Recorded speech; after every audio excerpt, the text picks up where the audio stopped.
structure, to be honest with you. I'm more for involved with concepts, teaching them what to look for, how to make decisions, and how to respond, what their reactions need to be to what they see, what they read. Even with the junior club that I was working with this year, if you don't have 5 people you can put on the ice that can actually execute what's required in what's considered to be structured power play, you're just fooling yourself. Particularly where you have players, and we all have at least one or two in my experience, that feel that they're above the rest of the crowd, and in a lot of cases, skill-wise, they are. But they continue to play 1-on-5 hockey. It doesn't matter what the game situation is, what the manpower situation is. It's the way they play.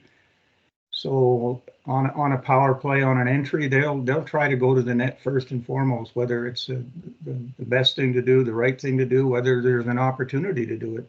That's what they're doing, and your power play just deteriorates from there.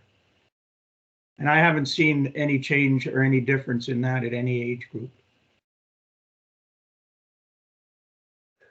Well, I mentioned to both of you, I was at the U13 provincials, the very best teams that happened to get there all have some skilled players on them.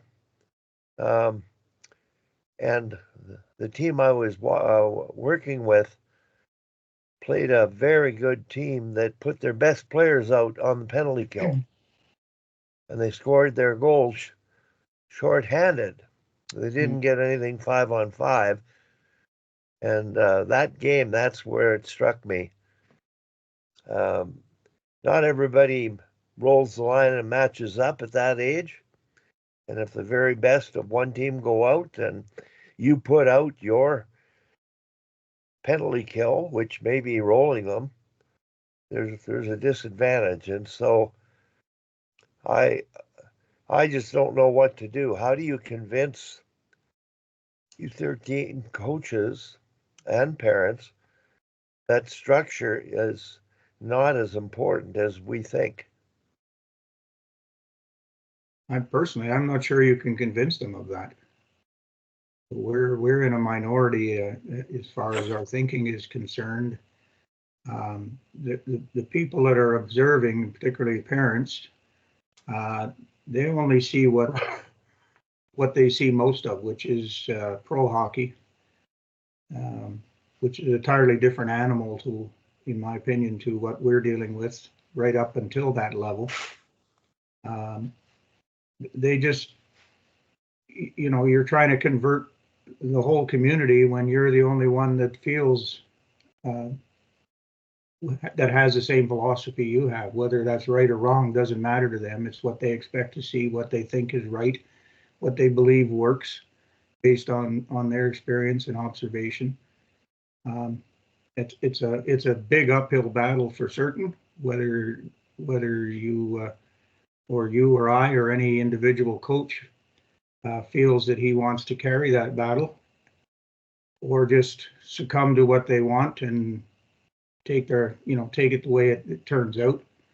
I'm of the belief that I'm going to do it the way I feel is best, and come hell or high water, I guess that's the way I've always coached, and my results have been more than acceptable in my opinion in most cases.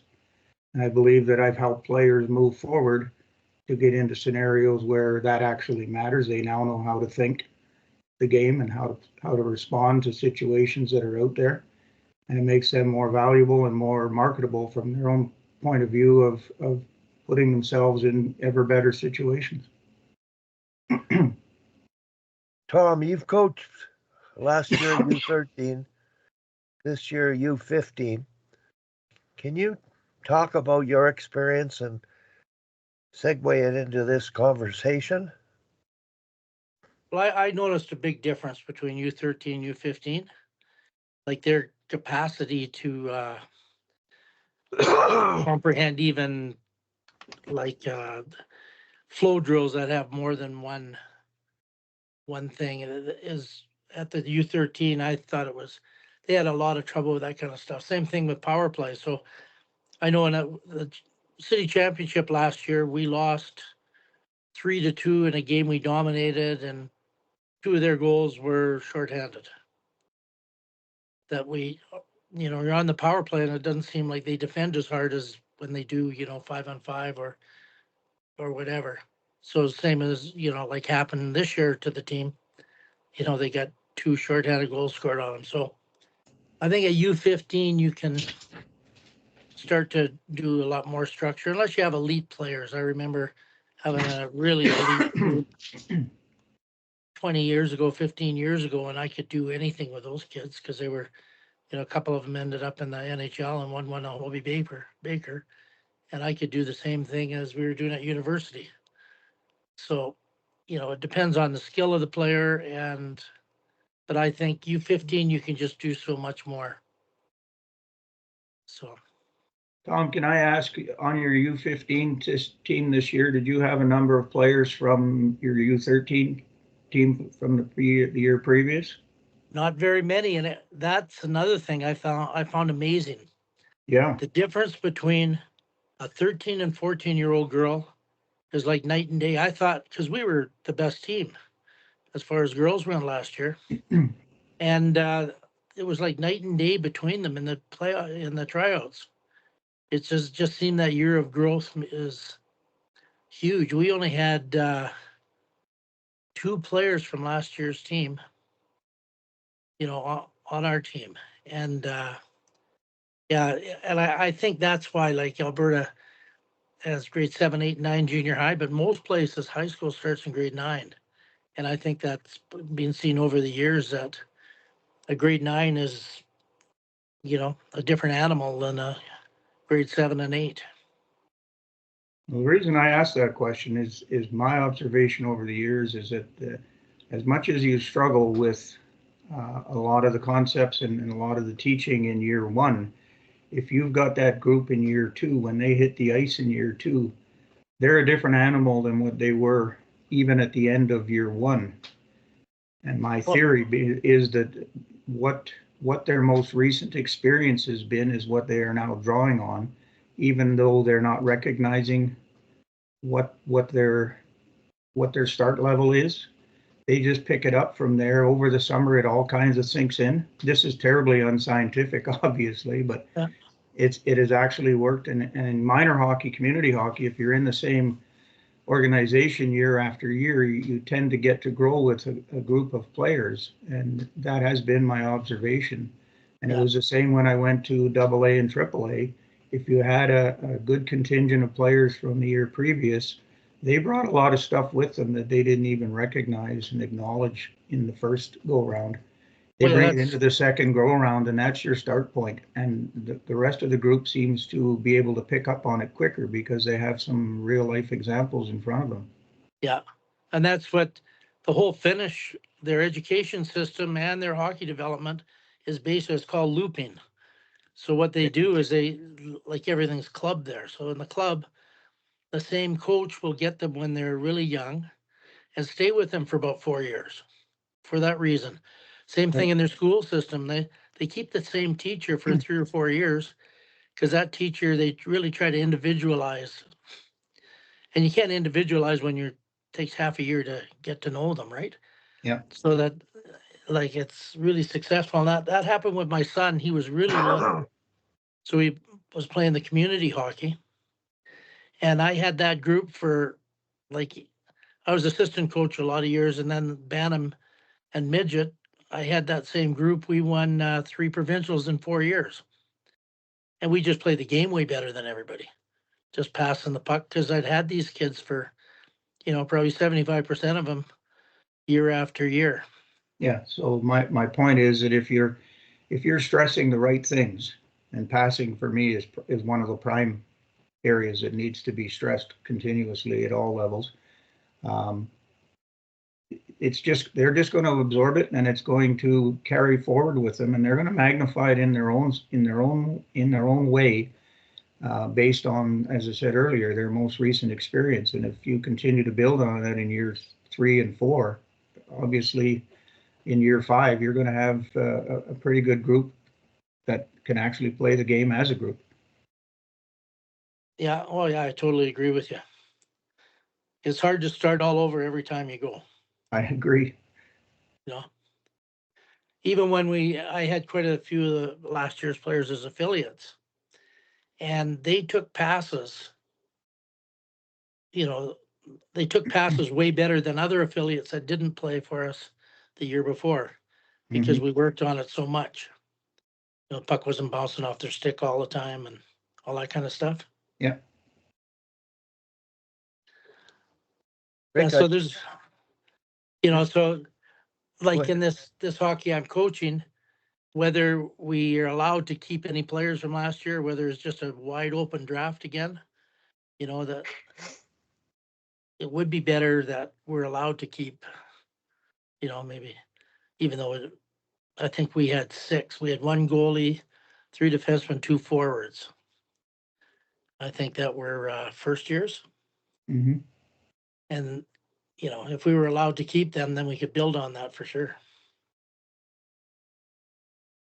Have they decided, Tom? Have you asked anybody that question?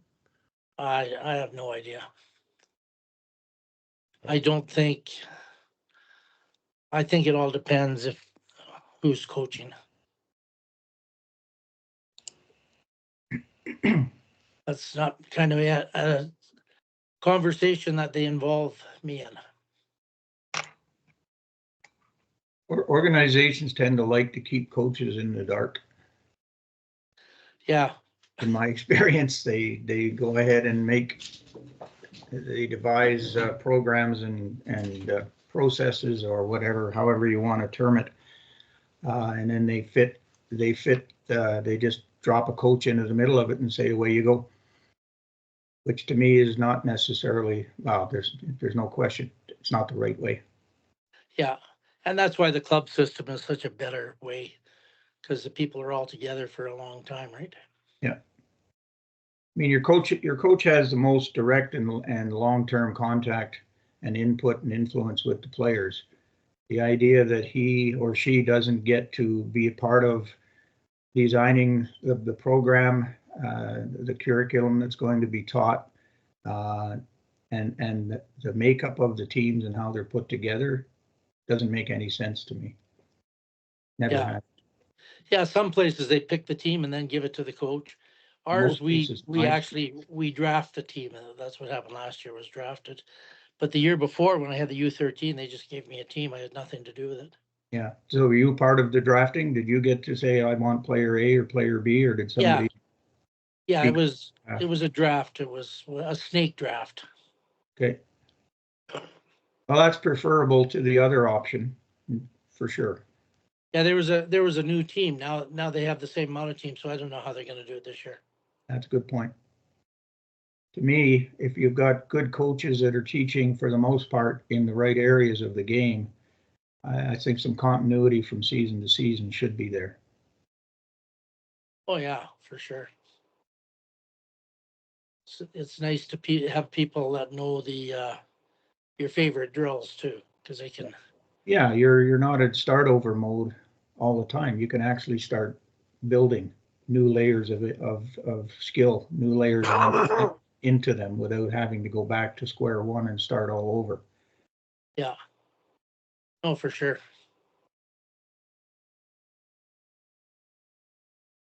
Rick, you mentioned passing, and it's lacking. Well, we started talking the power play and how it's a liability at the U13 level, and you got more goals scored against you than getting goals, just because they can't move the puck and control it well enough. Like the power play, whatever structure you use, really requires vision, deception, and puck movement. And I'm just saying, generally speaking, in 5-on-5, you require the same thing. And I was quite disappointed in the provincials watching all this talent and not seeing any passing. I know Tom was able to influence his team last year, by tracking passes and counting completed passes. And in one game, his U13 team completed 7 consecutive passes. Well, I don't think I saw 2 consecutive passes in this competition. Yeah, I did from Lloydminster and Red Deer. They went D to D and up, and then that was the end of it. But passing is, it's still 1-on-5 hockey.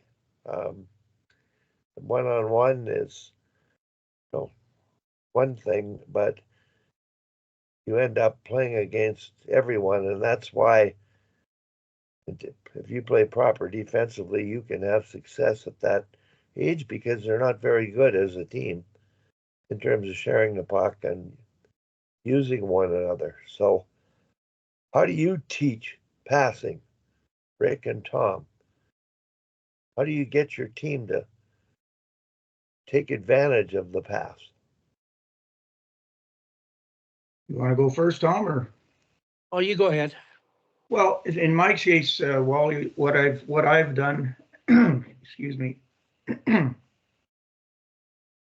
make an emphasis. I put an emphasis on it right from the first skate. First time we get together, they're on alert that passing is critical, and that I'm going to be on their case about it for the next 6 months. No matter how good we get at it, it's going to be a focus.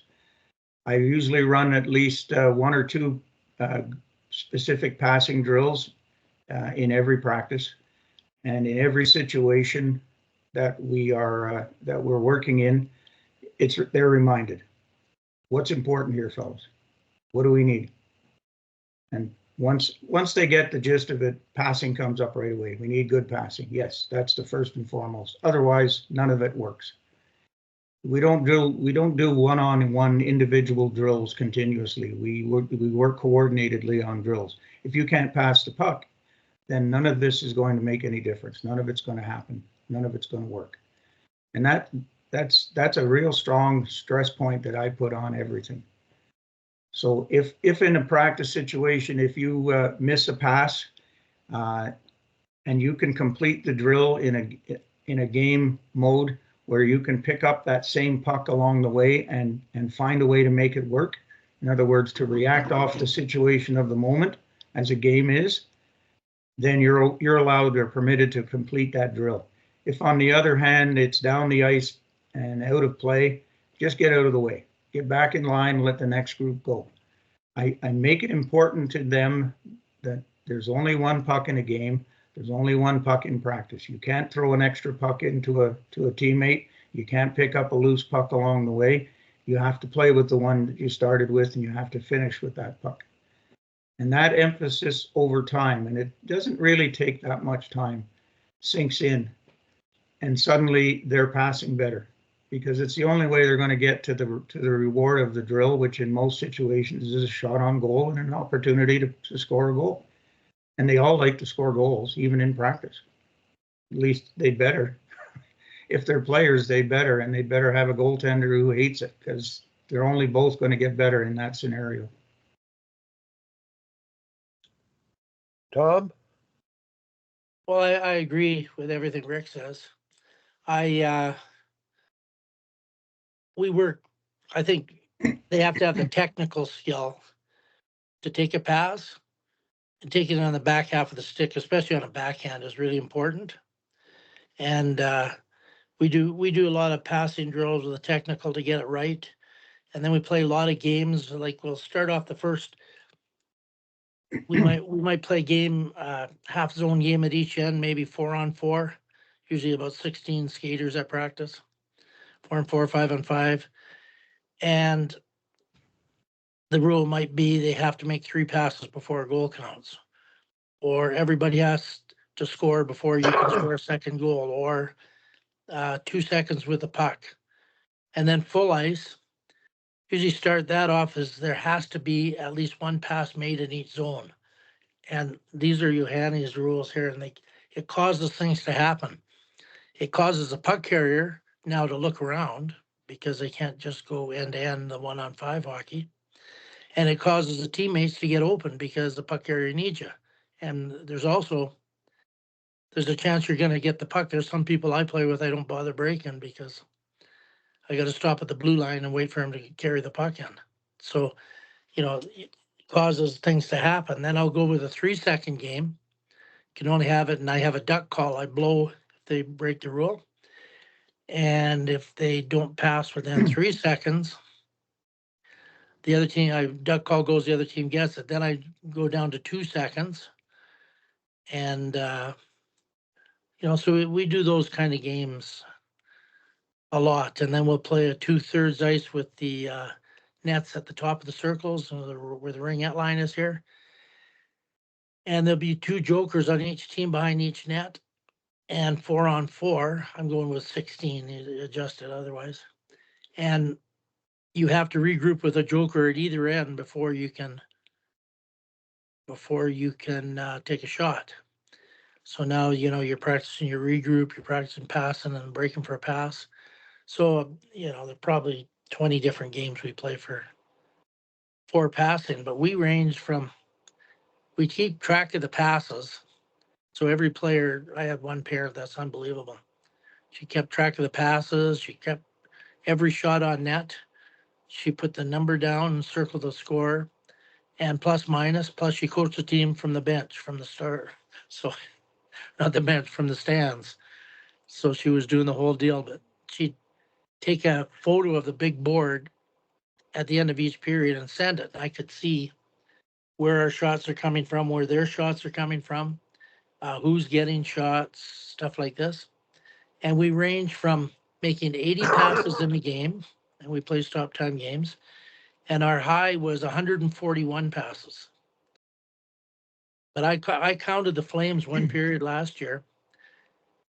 Well, I counted 3, and they went from 90 a period was about the average. Because they'll pass the puck 5 times on the way down the ice. They're really good players. So, to get players to play the game with each other and not play 1-on-5 hockey is the challenge of Canadian hockey for sure. And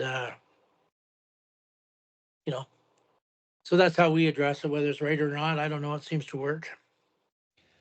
I think that's the bottom line, is if you get the result that you need, that the players need, that whatever process you use to get there is kind of secondary. And if I can hitchhike back on what you said, Tom, every group I've worked with, from half pints or Timbits through the juniors and the AAAs, they've all had the experience of pairs passing drills. I don't tell them that you need to pass better. I actually show them, no matter what their experience level is, what I expect and how you go about making a good pass and receiving a good pass. They're never too old to get that information, either to get it firsthand, fresh, because no one's ever shown them before, or to be reminded that this is what you've learned a lot and that you've dropped a lot of it along the way. You need to get back to it. You'll even see American leaguers come up, and NHLers never miss a pass.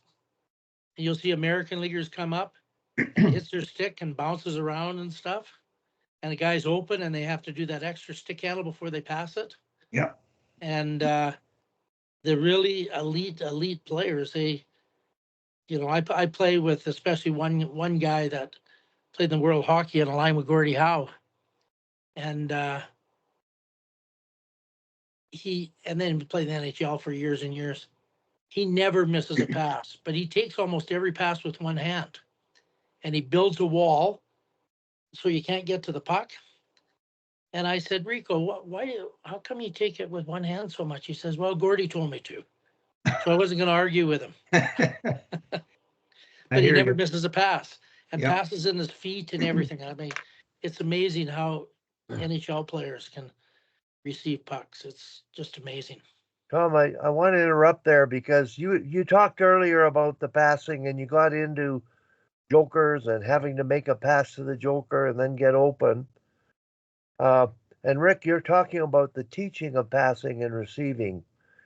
And what Rico does, he targets with one hand. That means They can see the puck, his stick's extended, the blade's angled to meet it, and when he catches it, he'll go to two hands. So I'm saying fundamentally, Rick, demand target with one hand, catch with two, forehand or backhand. And I think that's a fundamental thing that's missing at just about every level. And I wanted to throw that in because I don't know how many times I brought it up with how many coaches in the last 5 years, but this could be the last time because it is fundamental to receiving a pass to get open and support with timing. And there are drill progressions that have been developed to do that. And it's not rocket science, but the teaching progressions to help teach passing, the skill of passing, and some of the key teaching points need to be understood, appreciated, and reinforced. And I think that's one of the things that's lacking. Tom, I'm really curious. Last year, you didn't get to pick the team, U13s, and they were able to outpass the boys' teams they played a ratio of 5-1, and you might have averaged 45, 50 passes a game then. Oh, we were more than that. We were 70, 80. Well, this year, what did you think? You continued with the same idea. You had the same parent keeping that same statistic, and your kids passed the puck a lot, and I'm just really scratching my head because I felt that's one of the big reasons hockey is not progressing as much as it could be, that we're not using each other. I've shared a link, Rick. I don't know if you've had a chance to look at it, or Tom. It's a basketball coach explaining that 90%, 95% of the play is without the puck. In other words, all the players are having to react offensively, where to go, support, and time. And that's just not there. It's just a case of get the puck, go as hard as you can, as long as you can, and try to score a goal.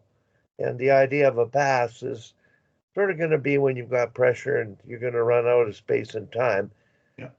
And that's it's really still got me scratching my head, but I don't know how to do it. Rick, how about your junior team? How about the passing on that team? Well, as I mentioned earlier, Wally, I approached them the same way I did if it was a U13 female team, which are generally pretty green when it comes to playing the game. A lot of them, it's their first entry into it, whether they're starting the game or they're coming over from a boys' team, or they're often coming over from ringette. So they're basically to know how to skate, and they know what the ice surface is like, but the rules of the game and how it's played are brand new to them. Excuse me, I go right back to the beginning with every group so that they know where I'm coming from and what I mean when I say something and what my expectation is when I say, I just don't say you need to pass better. This is how we pass better. Literally. They've all been through it.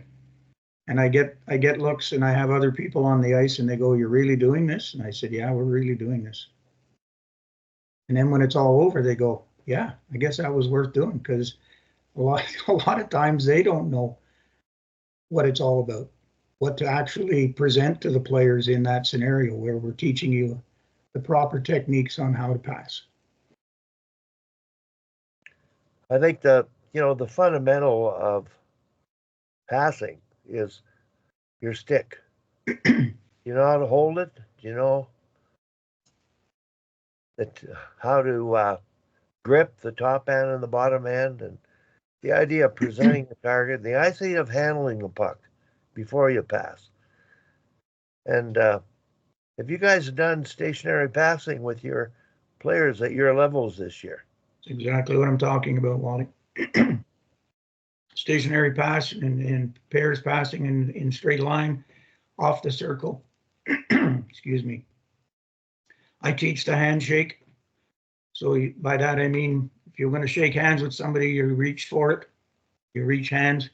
I get them, and I get them to exaggerate it in practice. Reach for the puck as it's coming in. Present the stick, reach for it, cradle it as it comes back. Be very, very focused. Pardon me. Exaggerated about how you do that. Telling them you're not going to do that in a game, but you're going to do some smaller fragment of that, but it's going to make a difference.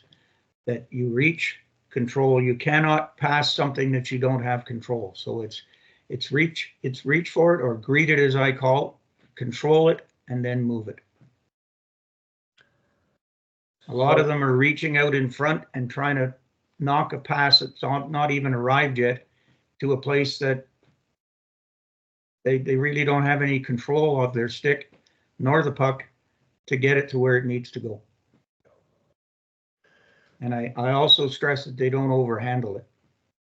You don't get the stick handle it 3 times before you pass it again. You need to learn how to control it on the reception and then move it effectively and purposely. Tom, have you got any other tips on the fundamentals of passing and ideas that you've done?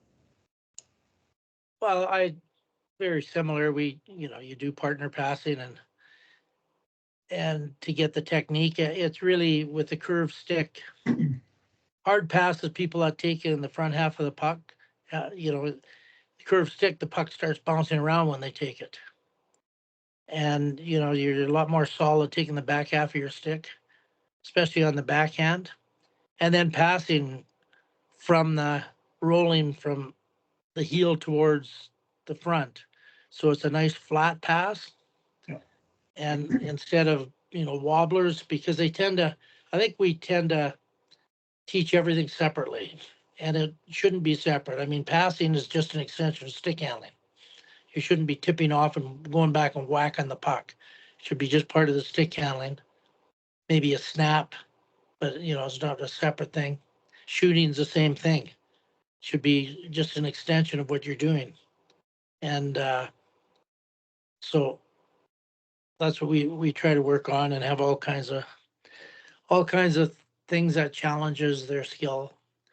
So so first they learn the technique, and then they partner, and then probably group pass, and then you add in opposition, and just a progression like that, so they learn how to do it in game situations. But getting open is an art in itself. And I think if kids, they don't play soccer, they don't play touch football very much, and I think those things are the art of getting open, so that I can't pass you if you don't get open, and it's a big challenge. It's a tough game. But going back to the Europeans, you'll find Europeans, they tend to pass too much. The way they're taught, they don't play 1-on-5 hockey. They'll so it's all in how you teach it. It's not just that it's going to happen that they play 1-on-5. It's the way we teach the game. And I think our overemphasis on individual skills, going around pylons and under and over obstacles and all this kind of stuff, and be pretty scary if one of those pylons try to take the puck off of somebody. So it's okay for the fundamental technique to do that, but you can't be doing that all the time as a major part, because that's it's not an individual sport. So that's my 2 bits worth there. Mm-hmm.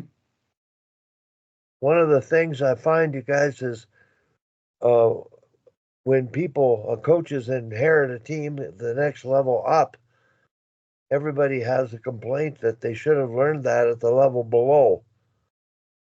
And the story is the same at the next level. You go, they complain about the level below as they move up the ladder. So just putting on your wishful thinking hat. What do you wish coaches would do at the level below what you're coaching? Tom. Well, you'd hope that they would have those techniques that we talked about, and that when they get the puck, they're looking around. Because the earlier they do those things, the better. You know, and you get the technique when you're young. I think you really start emphasizing passing. Johanny always said you go with the way people develop. So a little kid, the most important thing to a little kid is his family, right? And himself or herself. And then when they get to, grade 6 or whatever, now their friends become the most important. So then you start focusing on working together with, with your teammates. And that's when you do a little more emphasis on working together, but they have the solid technique of individual at the start. You're not teaching them how to, you're more focused on when to. And Johanny always said the development has to suit the maturity of the player. But I Tom, don't know that's if that good. answers your question. Yeah, it was a great point because Howie Meeker back in the day, talking about U9 novice age kids, he said you have to teach them to be selfish first, carry the puck, handle the puck, protect the puck before you demand passing.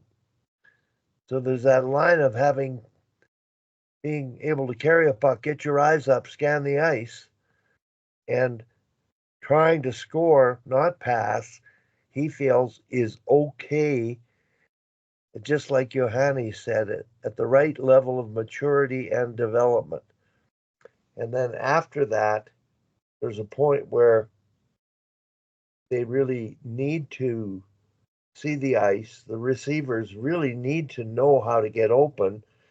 And Johanny developed the best progression in the world on pass receiving and eye contact and pass timing, support and timing. It's a 3-stage thing, something that I believe would help every coach and every team at the U13 and above levels to grasp the concept of support and timing, and the skills have to be developed well enough before that. But it is, I think, the challenge we face with coaches is trying to give them the help that we can as much as we can. I'm just throwing out another idea here for both of you. What are some of your philosophical coaching cardinals, behavioral things that you would address that might be in your code of conduct, might be a part of your DNA, of your philosophy of what your team does and is allowed to do and not be allowed to do? Rick?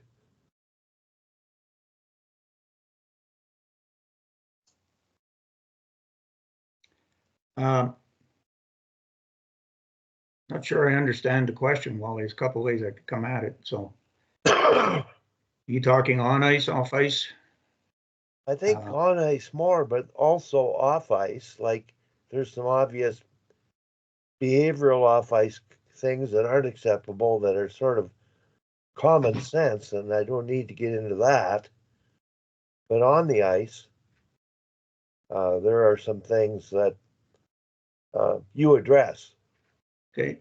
And that's taking an overall perspective on it, I start, as you're familiar with, my code of conduct, which some feel goes beyond what it needs to. But at any rate, one of the things I stress is that we control everything we can control. So what are the things we can control that have absolutely, totally 100% within our control? Those things are the way we present ourselves, how we look. Punctuality is critical. We get to the rink at a certain time prior to game, prior to practice. We go through certain functions, and we do all of those things 100%. That's the objective. Principally because we can control all of those. Once we hit the ice, there's a lot of other influences that impede us from controlling 100%. But if we're disciplined enough to control the things we can, we'll be much better at doing it under pressure. Game situations. I don't allow players to challenge a referee when a penalty is called. Their job is to go to the box. Let us get back to work. They're not going to change anything anyways. And this is all discussed with them, just stressed in this fashion. Same token, they don't need to get involved in every verbal or physical altercation that happens on the ice. It's not cowardly to turn away. It's actually more influential and more effective if you actually turn away and ignore a guy who's chirping at you and trying to draw you off your game and into something that's going to be detrimental to the team. Ignore them. You'll get more satisfaction from their reaction to that than you would as if you poked them in the head. These are things that I stress.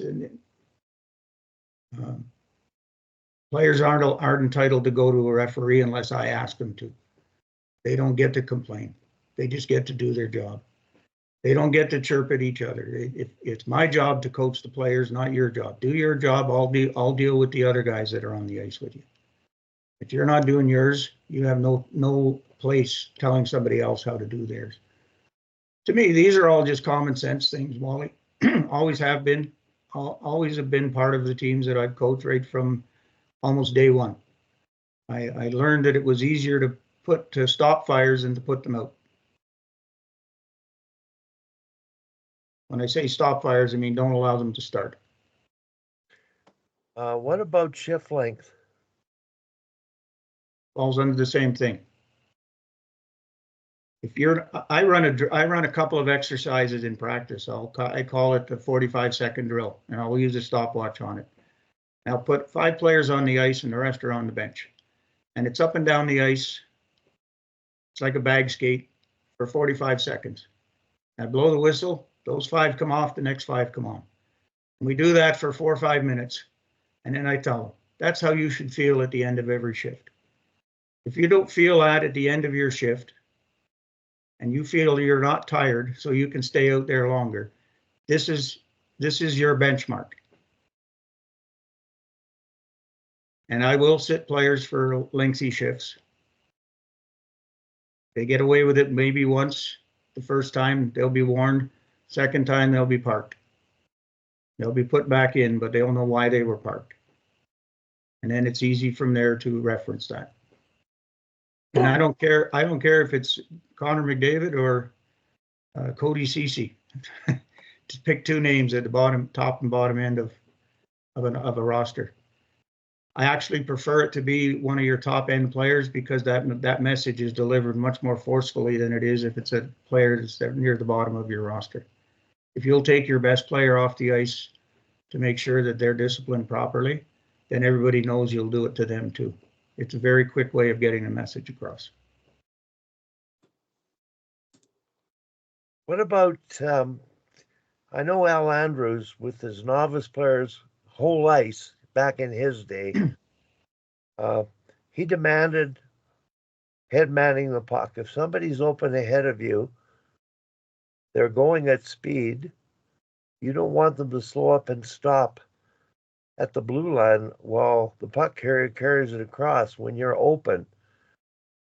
Have you ever had to deal with head manning the puck and not moving it, but player carrying it when people were going up ice and available? And did you address that, and how? To me or Tom? Well, that's you first, Rick, and then I'll go to Tom. Okay. Obviously, I've had to address that. You mentioned the basketball coach earlier with the 95-5 ratio on ball possession. I go back to George Kingston's probably early 90s study that he did. came to the same result. 5% of the time you're on the ice, you can expect to be handling the puck. What are you doing with the other 95? So on a 1 minute shift, yeah, you've got the puck for 5 seconds or whatever the math is. What are you doing with the other 55 seconds? You need to be either offensively, defensively, you have your assignments. That's still brought into my team environment. That illustration is used even though it's 30 years old because it's still valid today. So your job, if we have the puck and you are not the puck carrier, your job is to become the next puck carrier. That's the way I put it to them. You need to put yourself in a position where he has to give it to you because you're in better position, and you better let him know that you're in a better position. And you better not be sending out, calling out when you're not. If you're hiding behind the checker, you're not in good position. You need to get yourself into an open lane. You need to get yourself into open ice. You need to communicate with him if you see an open spot where he can throw the puck and you can skate into it. These are all things that I stress. We run drills to emphasize that and to create that habit. But I want my non-puck carriers to be drivers of the play. I don't want them to be spectators sitting around watching to see where they can fit in once the guy with the puck is finished with it. And I want the puck carrier to be looking for his next option. And the minute he gets rid of that puck, the second he gets rid of that puck, his mission is to get in position to be the next guy to get it. One drill I use, Tom, which I got from you, is the 3-pass, or you can't enter or exit a zone without making a pass. You can't carry over the blue lines. I found that to be very effective for getting the non-puck carriers to be instigators as opposed to guys fitting in. You know which one I'm talking about? Yeah, well, that's one pass, at least one pass in each zone. One pass in each zone. You can't skate it over the blue line either end, and you cannot skate in and shoot. You have to make at least one pass. And then you're up and down or I'm up and down the ice, and I'm quite vocal and loud about it. He needs help, which is the trigger to the 2 guys without the puck, because I do it 3-on-3 more often than not. The 2 guys without the puck have to get their feet moving. And you'll find them coasting and floating and watching, and that's when you get on them. You just remind them about it. And they change when they're tired. And because I'm making them skate, and quite frankly, I'm doing a lot of skating at the same time, so it's good exercise for me as the coach. But it keeps good pace. It helps them to focus and get into the habit of doing these things. And habit to me is quite critical. A lot of the things we deal with as coaches, or I deal with as a coach, is trying to change the things that they brought with them that are not effective, that are not useful, that aren't constructive, don't help them be better, don't help the team be better. Some of that is carrying the puck too much. Or a lot of that actually is carrying the puck too much, not knowing when to get rid of it. Rick, one of the things, and I'll share this with Tom, last spring I was running an evaluation camp with coaches and U13 players that were trying out for the U13, the new team. We were going to have 3 teams. And I took one of Tom's drills, cross ice 3-on-3, and the rule was you had to make 3 passes before you could score. Well, they weren't at that level. They couldn't make 3 passes in a row. And they couldn't pass. They couldn't carry the puck. They couldn't get their heads up. But when we went to 2 versus 2, I mean, once you pass, you got to get open. You're the only other one. So I found 2 versus 2 cross ice. You must make 3 passes before you score works. Better than 3 versus 3. And it's just because you have no choice but to pass, and you have no choice but to get open. And you've got to make a number of passes, 2 versus 2. So I just wanted to add that in. It's something, and this would be the pre-U13 level trying to make that team. and they obviously haven't learned to handle a puck with their head up and scan the ice, which Sammy Jo Small mentioned with her U11 team when she's coaching out in Ontario. That was the biggest thing, is scan the ice, see the ice. So being able to handle a puck, looking at it and peeking at it, and then carrying it with your head up, these are progressions and stages. Tom, what about the behavioral coaching? Rick covered sort of his philosophy and way of dealing with coaching behaviors and expectations. Can you comment on that? Well, I agree with what Rick said, about,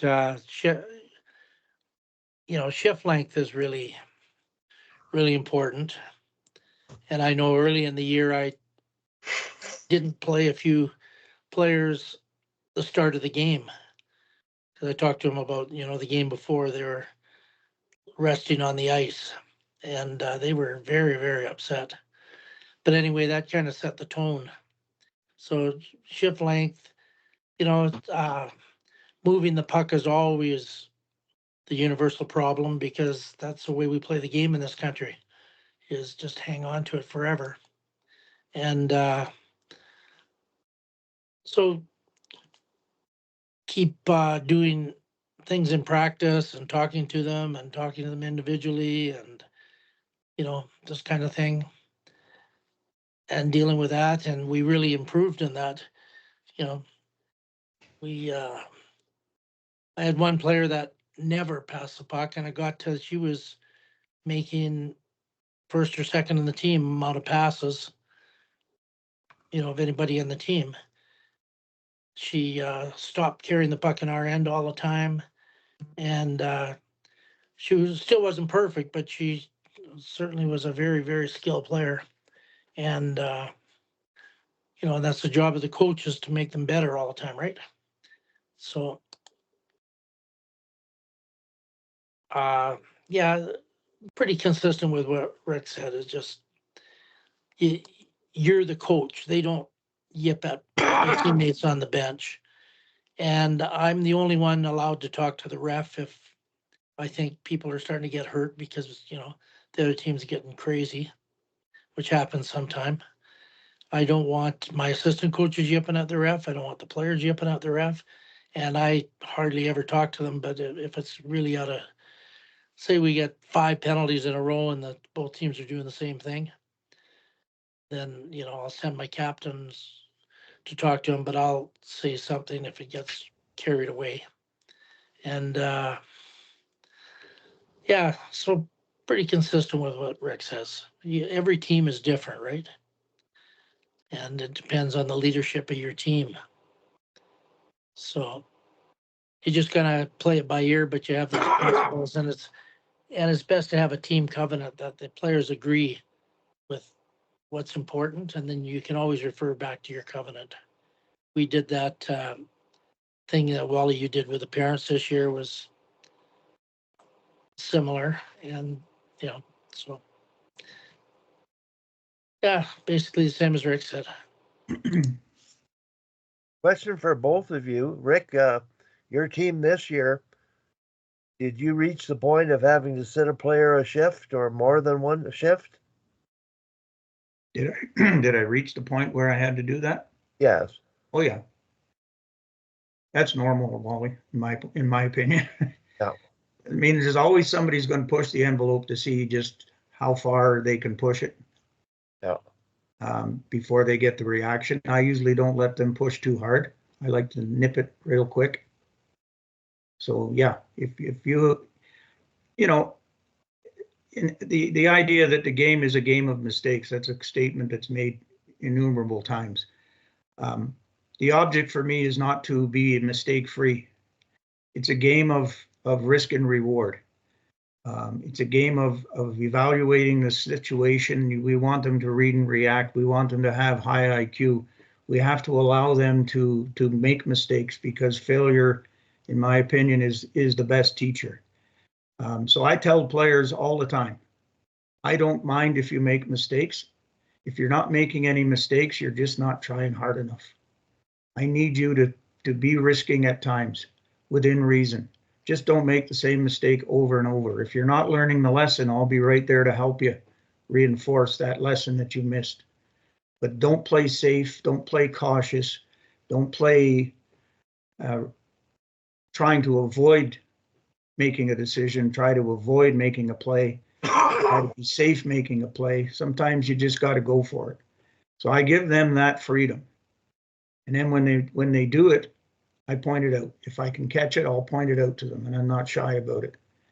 And we talk about why it wasn't right. What are we going to do better next time? What other options could you exercise there instead of the one you did? Now get back out there, and when it presents itself, let's see what you've learned here. To me, the game is where practice is where you teach for the most part. Game is where they show you what they've learned. More importantly, in a lot of cases, what they haven't, so that you can go back and reinforce those things with them. I've got a term here that I've thought made sense, and it's called coaching, but behavioral coaching. And Rick, I think the idea of shift length, head manning the puck, those are behaviors that can affect the team. Players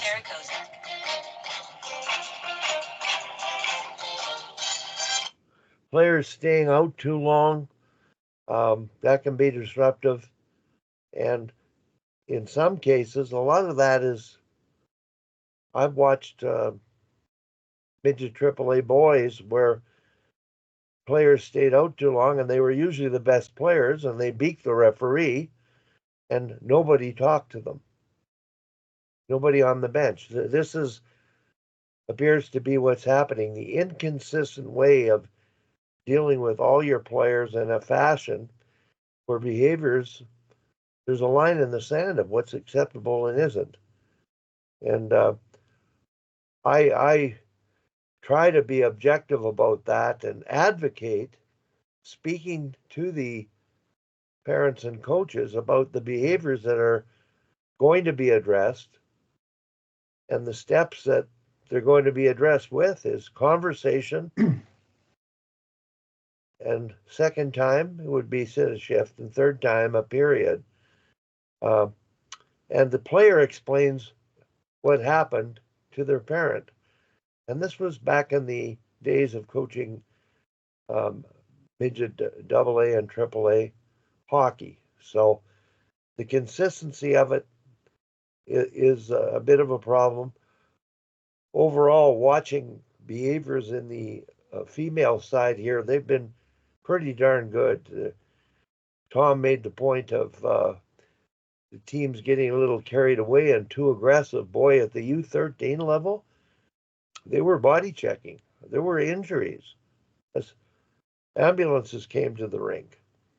So they're trying to discover the line of physicality and making sure respect was there. And that's something, very important. But they are bent on, number one, winning. And sometimes they lose sight of the respect factor and the safety factor in terms of how hard they play. Tom, have you ever, like, whether it's school, you had to sit a kid down or put him in the corner or bench a player for a period of time? Oh, of course. Like I taught junior high a long time, and like what Rick was saying about you have to remind them once in a while. It was almost like clockwork, about changing for class and doing all the different things. About once a month, one kid had come and be doing something totally opposite than what you always do, and you straighten them out, and then it was good for another month. It was just like they're kind of check and say, oh, the rules are still the same as they have been before. I just got a really interesting text from Stuart Behe. He's down in Texas, and he's the guy that he took Bob Murdoch's, the game analysis. Every time you touch the puck, you get a plus or a minus. And he's down there with Curtis Brackenberry right now, and they just sent me a picture of themselves. He says, Tom, Curtis and I had to send you a picture. if the dynamic duo of thought leaders of them. I'm working with the Dean of Engineering at some university to set up an Institute of Operational Excellence with industry support. So I asked him what that's all about. But yeah, it just came in as we were talking here. Okay, I've got one question here about generational changes. We've been through so many years of changes in coaching from when we started to today. How have kids changed? How have parents changed? And how do you adapt to the change? Rick and then Tom.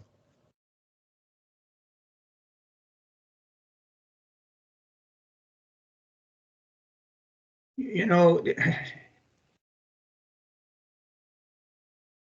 because I've lived through it, as we all have, I really probably don't see the distinction from today versus 30, 40 years ago as much as if I had left it for 20 years in between. It's been evolutionary. Excuse me. The way I coach has been developed over the length of time that I've done it. Strong discipline has been the constant. That still seems to carry the day. If you set the standards and reinforce them, I get pretty much the same kind of feedback or response. It's maybe a little more difficult today than it was back in the early days, but I get a lot of respect from the parent group for having that as part of our process. Because I think that the biggest change would be that the kids today don't get it at home or in the schools like they did when my kids were growing up, which goes back into the 80s and 90s. That's probably the biggest distinction that I could say. It's a bit more of a battle, but if you're steadfast, or if I stick fast to what I do and I don't waver very, very far from the straight line, I get the respect back. Very seldom have I had to release somebody for just totally failing to buy into the program. You know, I go back to what I was saying earlier, and Tom touched on it with referees. I hardly ever say anything to a referee except at the start of a game when we do the handshake and at the end of the game. I set that example for my team. I don't get vocal about things. I don't call for just a conversation all the time. And if I did that, then not allowing my players to do it would be kind of contradictory, if not hypocritical. So I thank Tom for bringing that up as part of it, because I think it's critical that we as coaches don't become referee baiters. But yeah, back to your question, Wally. I think if you got good kids that are interested in the game and interested in developing, they're going to be the same as they were 20 years ago, 25, 30 years back.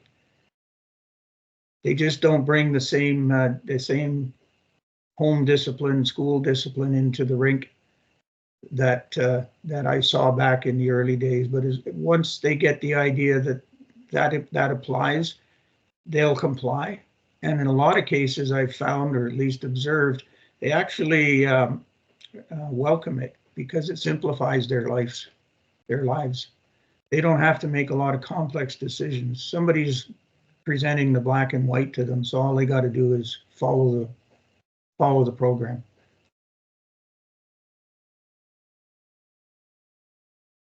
Your mic, Wally. Tom, being a school teacher and coaching, I'm sure you can elaborate on this. Well, I don't think kids are any different, but the way they're being raised is a lot different.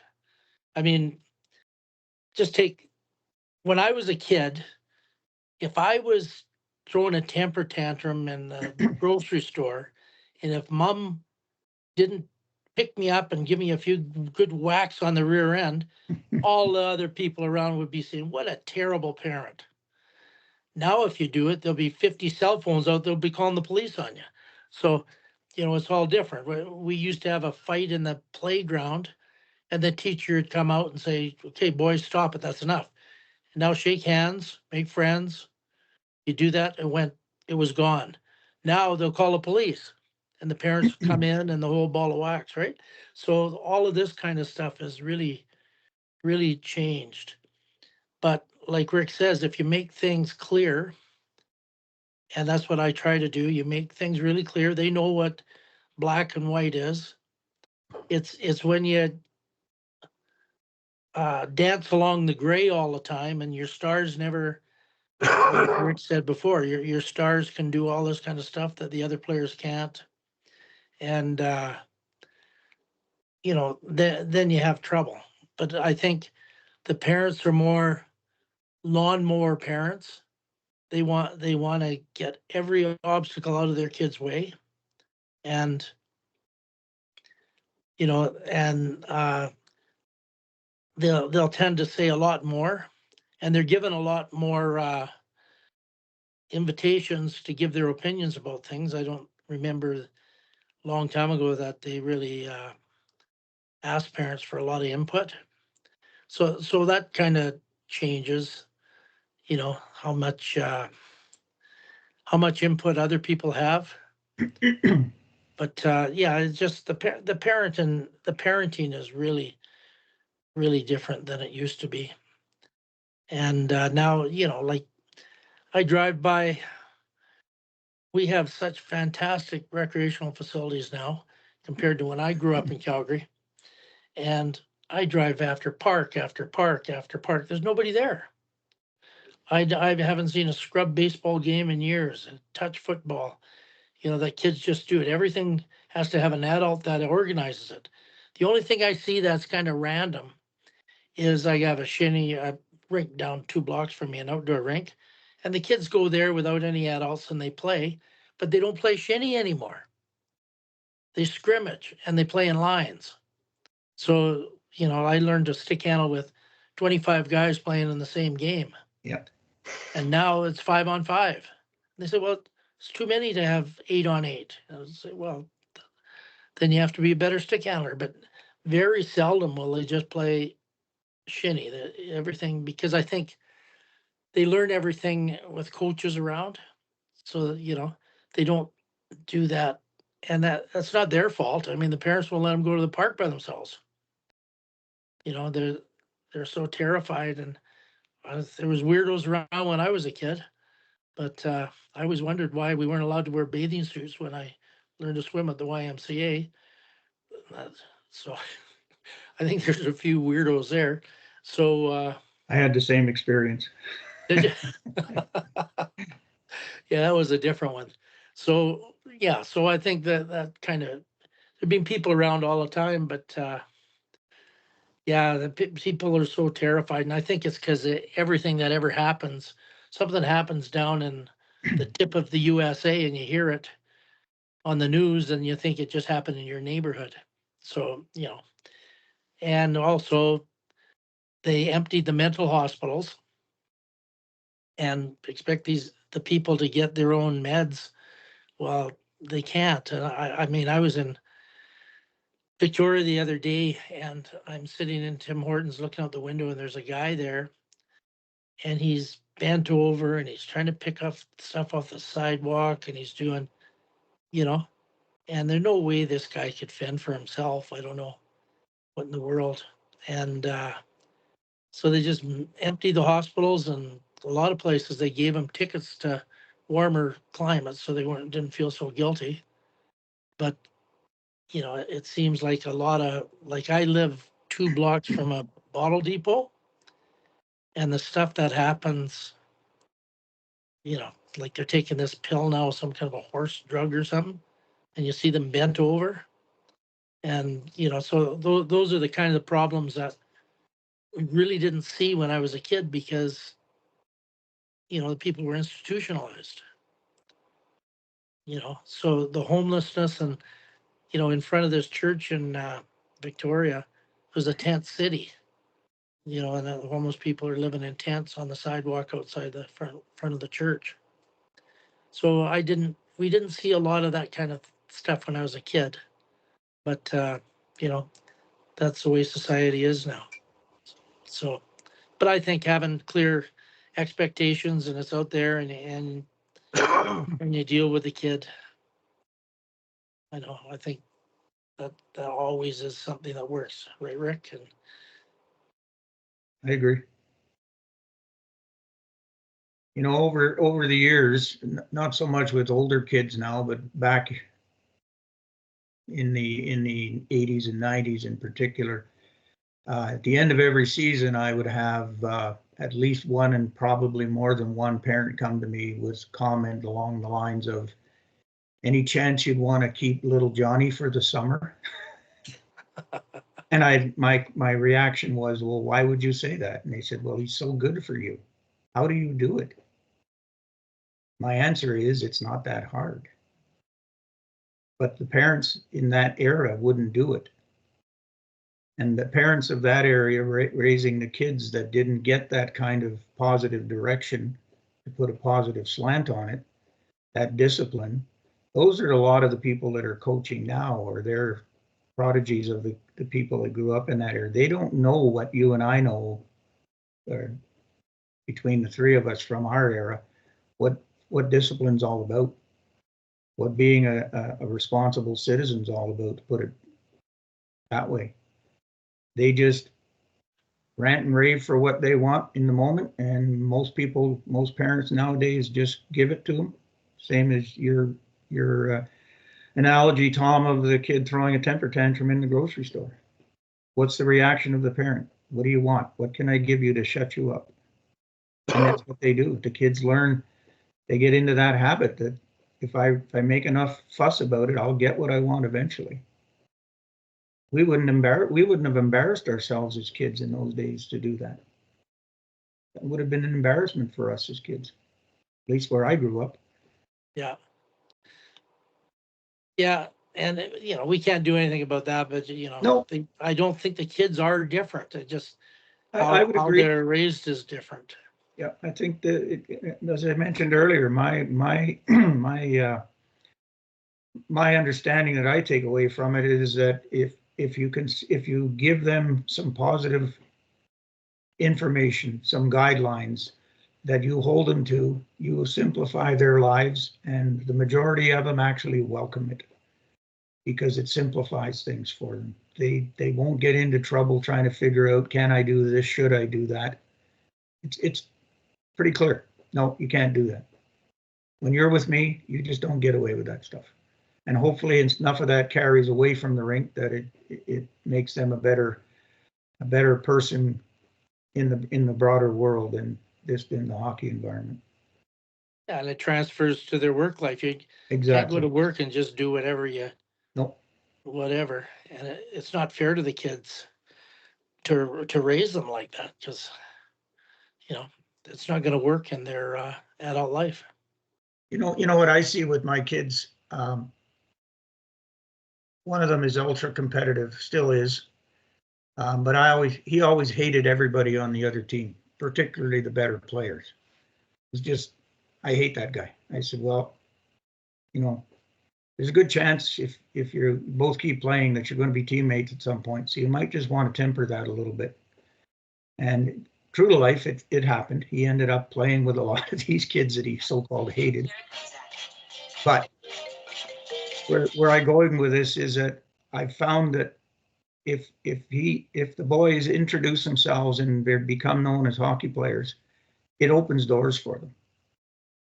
They're both in business. They go into an office and hockey comes up, and suddenly a reception is there. There's not a push and shove, a give and take. It's, oh, you're a hockey player. They go for a job interview.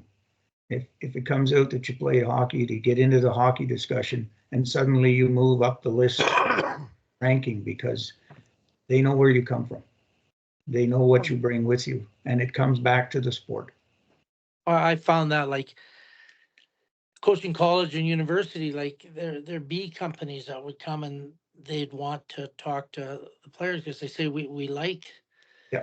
we like to have people that play team sports, or even if you're in a band or anything that had to live, under rules and get along with people and all this kind of stuff. Hmm. There's a lot of stuff that transfers to life after.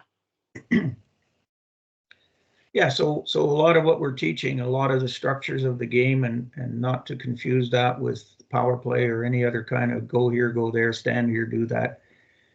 Just the able to work within a team structure, within a group structure, and to complete your role, to take a leadership role or take a second supplementary role, whatever is required, is a very transferable skill set to take into the real world.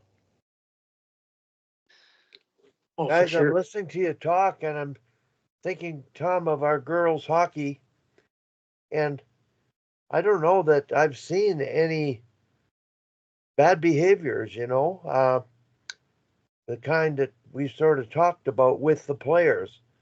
I think they're really well behaved and they're committed to working hard for you. Um, I I haven't had to deal with serious behavioral problems, but there have been family issues back in the day where, I'm not sure how many kids of single parents or families or relationships are being disrupted, but uh, that's something that's going on today more than ever. And the whole dynamic of the socialization aspect of the sports and the team may be changing and something we have to adapt to. But I'm just trying to get everybody on the same page about why they're coaching and making sure they're serving the good of the game. Because, like you guys said, you're going to be a better person, a better worker, a better teammate, a better employee when you come out of the experience, regardless of how bad the experience was. The lessons that you've lived through are going to help you grow and move forward. So I just so impressed with the work ethic of the kids when I watch practice. Tom, watching your team, uh, the practices are so much more prepared, planned, purposeful than what I did in my day. And I'm sure in your day as well, Tom, as a player, there's so much more teaching going on that they're being exposed to. And it's really good for them. I think getting back to the issues of parents, and you've heard the term lawnmower. Tom, you brought that up where uh, the parent thinks the coach isn't good enough to help their team and they would like to get rid of the coach versus adapting with the coach and learning to get along and work together to be the best they can be. And that's something I think that goes on. Coaches appear to be more under the microscope and be criticized because, many of the parents have played hockey and they are experts from the range of their experience being exposed to it. So I think today, being able to communicate with parents, that's the biggest skill coaches are going to have to develop moving forward. And the role of the team manager back in the day was to buffer issues for the coach so he could have peace of mind with his coaching.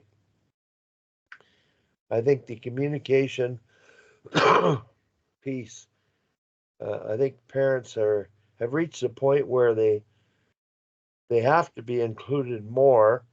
They can't be just left because they are so concerned about the welfare of their kids and how well everything's going for them. And if the term helicopter parents comes in, coaches are under the watchful eye, no matter how good we are, to do things better for their kids. And I think that's the biggest thing I think in um, hockey today is that there are coaches out there that I've seen on the boys side who absolutely do not coach ethically or behaviorally. They overlook things. They let the best players stay out too long. They let the best players beat the ref. On the girls' side, I don't see that. But I think the consistently of shift length, sharing the puck, giving everyone an opportunity to play and develop and work together as a team, that's something that is happening with girls hockey. So I just wanted to throw that in.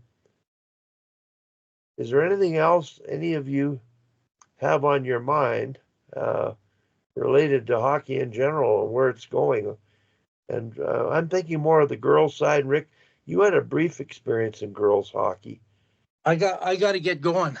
Okay. Okay. So good talking to you guys. Yeah, Okay. take care, Tom. Now, Rick, can you just go back to your experience coaching girls? What you learned from it, how you adapted, how was it different? Before I do that, Wally, I'd just like to touch on your last comment there about um, coaches that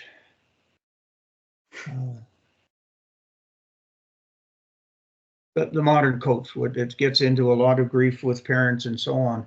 One thing I learned, don't even recall how, but way back when, was that if I'm better organized than anybody who's challenging me, that would be parents in normal situations. If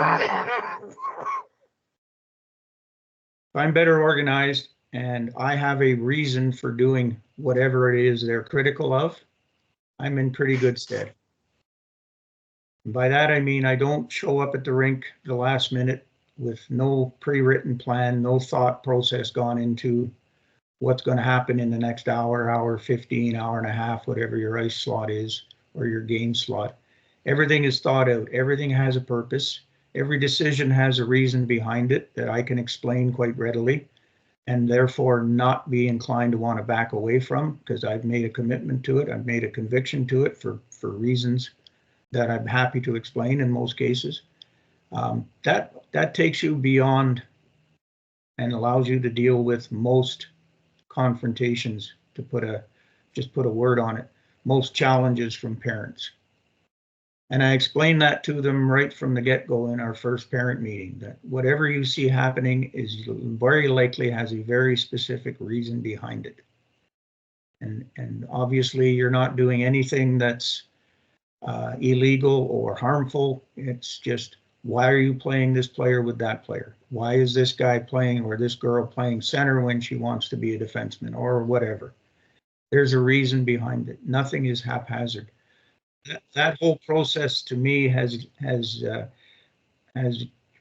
made life as a coach much more tolerable, if you will, in dealing with people that want to challenge you all the time.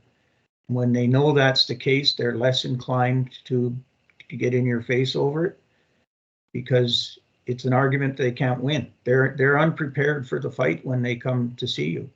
They just have an emotional reaction to something that they can't back up, factually or with any evidence of anything. So I throw that out there for anybody that might tune into this or listen to it or hear about it. Be organized. Be purposeful about what you're doing. Be able to back up why you're doing it, and don't be afraid to do it. And that will settle most situations for you. Excellent, Rick. I've just marked down the time I'm going to edit this when we're done and share it with people. I'm just curious, Rick. Most of your experience has been coaching boys hockey, young guys hockey, but you did take on female hockey at some point. Can you describe that and sort of what you learned from it?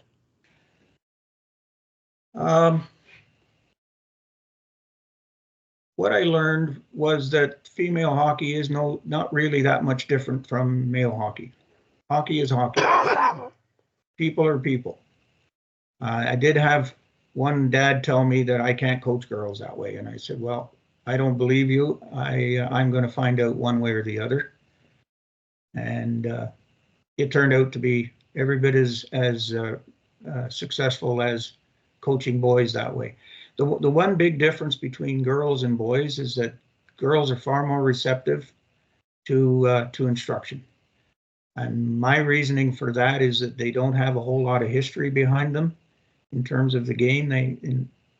It may be different today. It goes back it'd be 7, 8 years now that I coach female.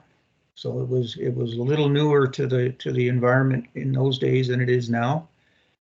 But they, for the most part, were in their either first, second, or third year of the game. They weren't like they'd been playing since they were 5. So, at U13, which is what it was, Pee Wee at the time,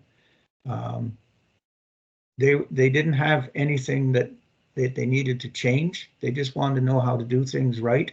Show me how to do it, and I'll do it. They tend to ask questions because they want to know why we do it this way, why you do that, why do this. So again, that tells me that they're more receptive than a lot of boy players, male players are. And they don't have a lot of people in the background telling them how to play the game because they're girls. Girls don't play hockey. It's not that big a deal for a lot of people. It is for the girls. So that was the biggest difference I found. Once you got past their newness to the skill sets, once you could coach them on how to skate properly, how to handle a puck, how to shoot, and get all that stuff going, it was hockey.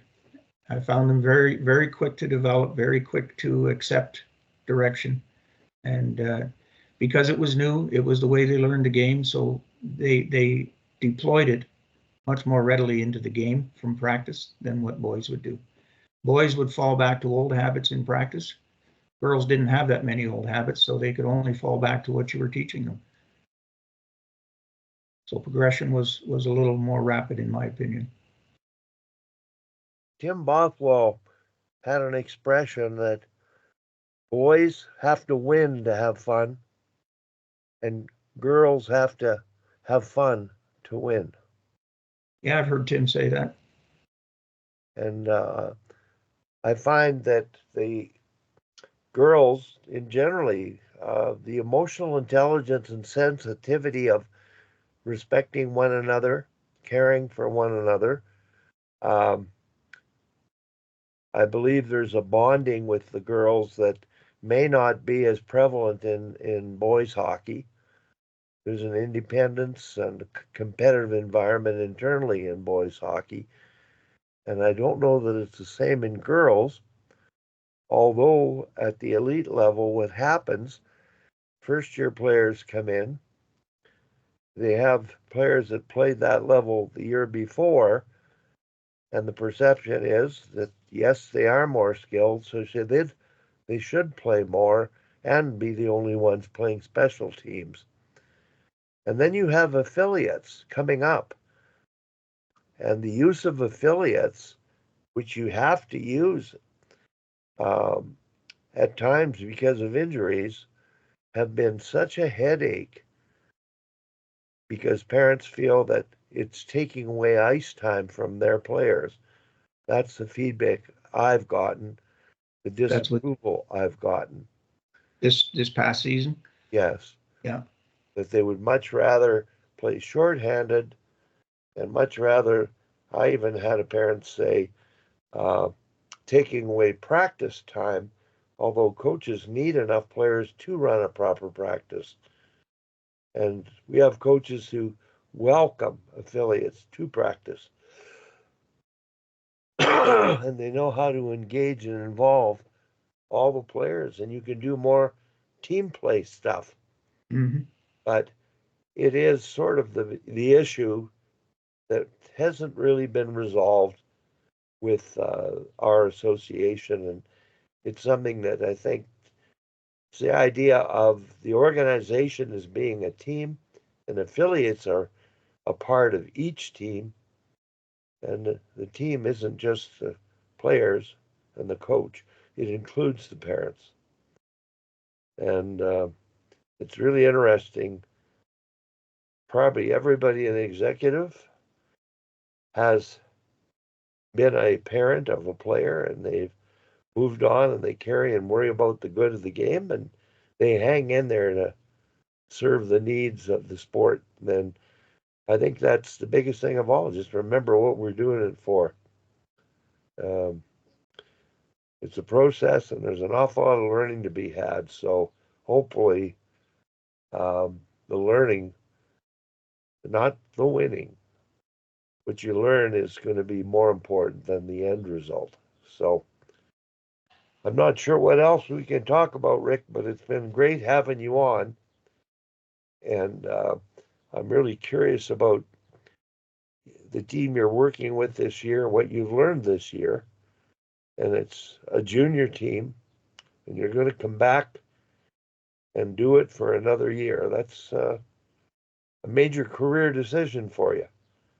Well, it was a different environment this year, and it was a first year in the league. So we got a bit of a late start, and there's pitfalls to that, and challenges that had to be overcome. So it was a good learning experience in that regard. But positives came out of it for sure. And you're talking about affiliates. We use affiliates quite a bit this season, and it's a good learning experience for the affiliates when they come into play. And to go back to your issue you had with the female parents that didn't like affiliates, I'm questioning whether they even understand the game, the team environment that much to know that you can't go shorthanded all the time. You've got to have a proper work rest ratio in games and practices for the players to be optimal when they're on the ice. They can't go 2-3 shifts in a row, or 3 out of 4 shifts, or 3 out of 5 shifts. That's eventually that wears on them, and it takes away from their abilities and hurts the overall result, hurts the overall experience. It's all part of being part of a team. Whether there's female parents that aren't part, they don't have sons that have played the game before, or they don't worry about it in the male environment. They may just need a little more education on what their daughters are involved in. I don't know. Just a thought. Rick, it's at your level, um,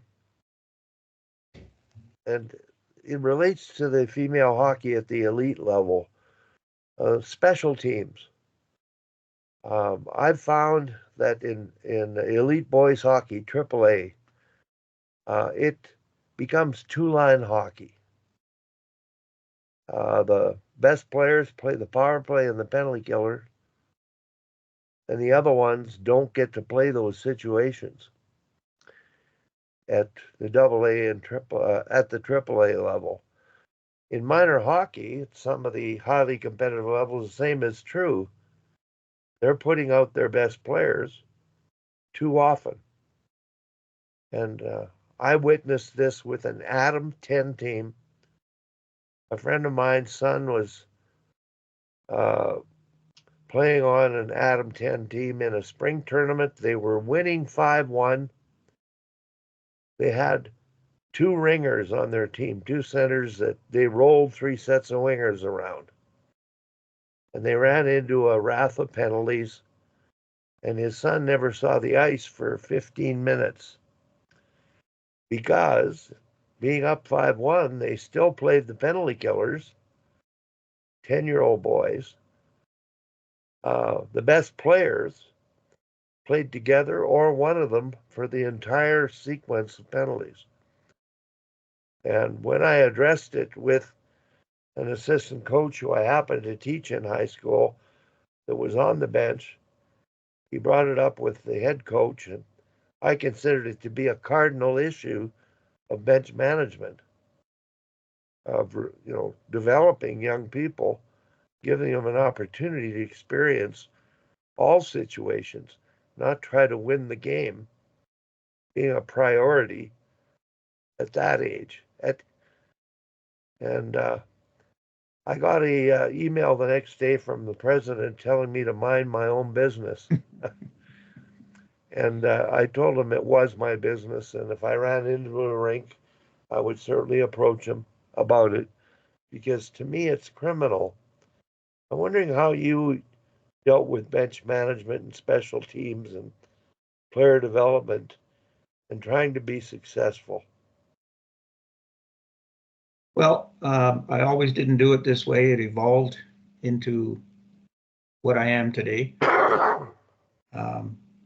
But I usually work with a system where everybody plays power play. And again, we're serving several masters here. You're trying to develop players. You're trying to create a winning environment. Putting all the pieces into the puzzle that create to a consistent winning situation. And I don't think we can get away from the fact that you don't compete to come in second. You compete to win. Plain and simple. That's my basic philosophy. I don't have to win, but we have to understand the objective of most people involved is to win if you're in a competition. So that's on the table. Depending on game situation, if it's late in a game and it's where you need a goal and you have a distinct delineation between your top players that can play power play and the rest of the group that just don't have the skill set, then I think I know it's the right thing to do to give your team the opportunity there. However, if you're in a 5-1 game and you're up and you have a power play situation, you got to give those other kids a chance. You've got to find out what they can do. You can practice them to death, but as I said earlier, until you put them in a game situation under game pressures, you don't know how they're going to respond. You don't know what they've taken out of the practice, what they've substituted into their skill set and into their habits. And I go back to habits again, because that's key for me. What is their habit to do under pressure? If you don't put them in that scenario, how are you ever going to know, and how are they ever going to get better? So again, depending on the game situation, if it's first period, it's a 0-0 score, we get a power play, and the third or fourth line is up in the rotation, away you go, boys, or away you go, girls. See what you can do. If it's later in a game, things are on the line, yeah, that management can change, but it's got to be both ways. You can't do it 60 minutes, the one way where you've always got your best people on the ice. It's about developing players. I've had situations where late in the game, you have a D-man on the ice that turns a puck over. It ends up in the back of your net. It's a tie game, and you go to overtime and you lose. Everybody in the stands pointed to the kid that turned the puck over. So I deal with that player. I put that player in through practice scenarios, and I put him back on the ice in that situation. And I get picked on it coming off the bench by a parent who should have known better, and he found out that he should have known better. But my point is, his question was, why did you have that guy on the ice? And my response was, because I had to see if he'd learned anything. End of discussion. You have to put them back into the battle to see if they are now capable. Otherwise, how do you know? And yeah, there's the risk and reward thing. So the risk was, yeah, we might cough up another win here. Fact of the matter is, in the competitive standings at the time, that win was insignificant. It didn't matter one way or the other. We were either out of playoffs or we were solid in playoffs. One win this way, one win that way, wasn't that consequential. But whether that player learned that lesson, whether he could get some comfort being and confidence being back in that scenario and being successful at it, which is part of his growth, part of his development, there's only one way to determine that. That was consequential. That's the way I was approaching things. That's the way I do approach things. Does that help? Yeah, it really does. I may be a little more radical in my approach, but In what way? I think coaching to me is transmitting belief. And I'm finding that there is this, our scenario is where whether it's the last 2 minutes of the game or 3 minutes of the game, depending on the age group and level of play, pulling off your average player and putting out your best player might be a lose-lose situation, because you lose the game and you lose the spirit of the boy who's not good enough to do that. Now, I'm talking 10 years old. So I really believe that the idea of throwing out that best player now at what age versus leaving the player out to transmit belief, you might lose the game, but you win the spirit of the team. And so that's sort of my line. And you shared a story with me about the Max tournament and one of your third, fourth line players rising to the occasion. Do you recall that? He's apparently scored a goal in an important game. Yeah, I believe I know which one you're referring to. It was a player that in the first year at AAA midget was the last cut. We were down to 20 players. In that area, you could only carry 19, and we released this kid. He was the hardest working kid out there. His finishing skills just weren't there compared to the other one that was in the running. So we made that decision. I was an AC at the time. We did AP that player. He did play a few times with us during that season. The next season, I was elevated to head coach. It came down to the exact same scenario. He was either 19 or 20. Which way are we going to go here? And the people on the committee that were part of the evaluation were favoring the other kid, and I just said, I can't do that to this kid again. We cut him, broke his heart last year. I'm going to go with him. It's my call. And he ended up scoring an overtime goal in the semifinals at the Max to put us into the final. Yeah. And that kid went on to play Junior A and was an assistant captain with the Centennial Cup winning team. Those stories you don't forget. Yep. Those are decisions you make that you don't know what would have turned out if you'd gone the other way. Yep. But you have to feel that giving that effort, that opportunity, helped grow that boy and put the confidence in himself that I can do just about anything. And I'm good friends with the guy that coached him on that junior team, and he was one of the best players he's ever coached in terms of commitment and leadership, and not their best player, just the one that got the job done. He wouldn't stand out in the crowd as being the best player anywhere, and he got an Ivy League scholarship out of all of that. So just add icing on the cake. Another player that didn't really came from the same first year, didn't get along with me, let's put it that way.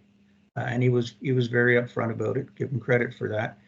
Worked out with us all summer in our summer program, and then came to me and said, I'm not coming back to play for you this year. I'm going to junior. And I said, well, that's your prerogative. I wish you all the success in the world. Just remember, you don't always get what they promise you up there.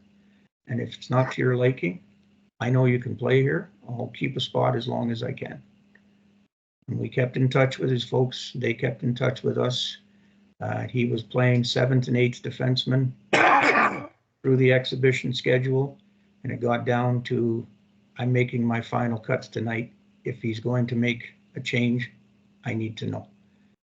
And I'm coming off the ice after a practice that night, and I look up in the stands, and that player is standing there watching practice. I knew why he was there. I signaled to him to meet me downstairs. We had our discussion. He joined the team. He was top D-man at the Max tournament and got a Harvard scholarship right out of midget hockey. Had he stayed in junior that year, he would have been a 7th or 8th guy if he even stayed the season. And had he not, then he would have been scrambling for a place to play. So again, you can't teach how to handle those situations.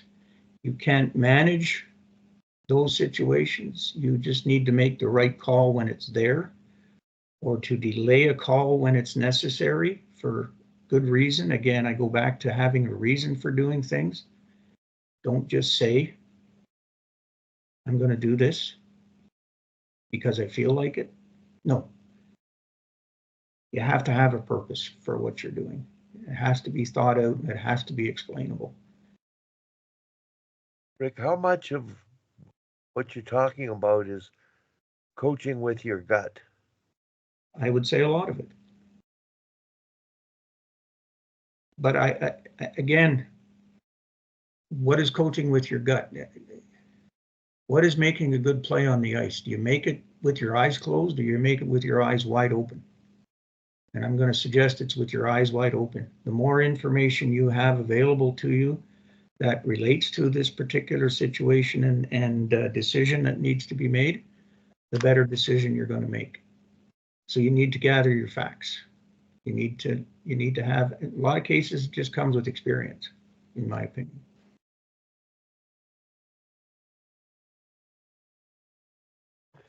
You have any advice for up and coming coaches that are coaching AA and AAA?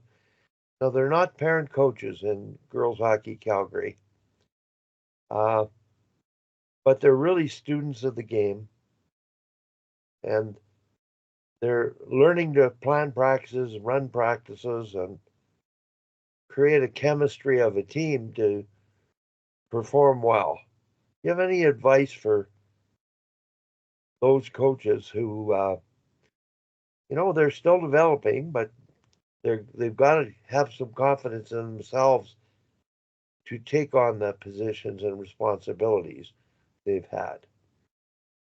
What would your advice be to those coaches? Just general advice. Again, have a purpose for what you're doing. Be well prepared. Don't go into any meeting, don't go into any practice, don't go into any game without having thought through why we're going to that event, what's going to be happening in that event. Obviously, in a game, you know what's going to happen. What am I going to have to deal with? Most likely, be prepared for both sides of those things. What am I going to run in practice tonight? Have a reason. Don't just think about it on the drive over to the rink. Have yourself prepared. I had a player this year come to me because when I set up for practice, there's at least 2 or 3 sheets of drill information pasted to the glass.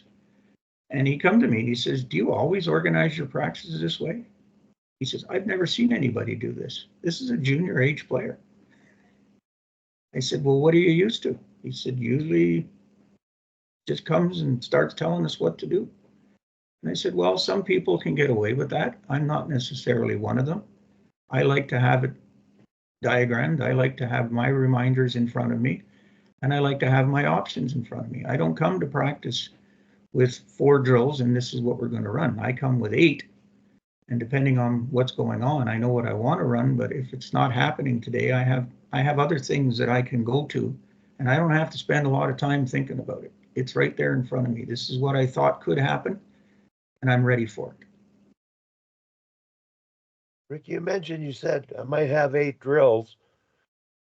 Would you forego a drill or 2 because you adapted a drill or changed? Yep.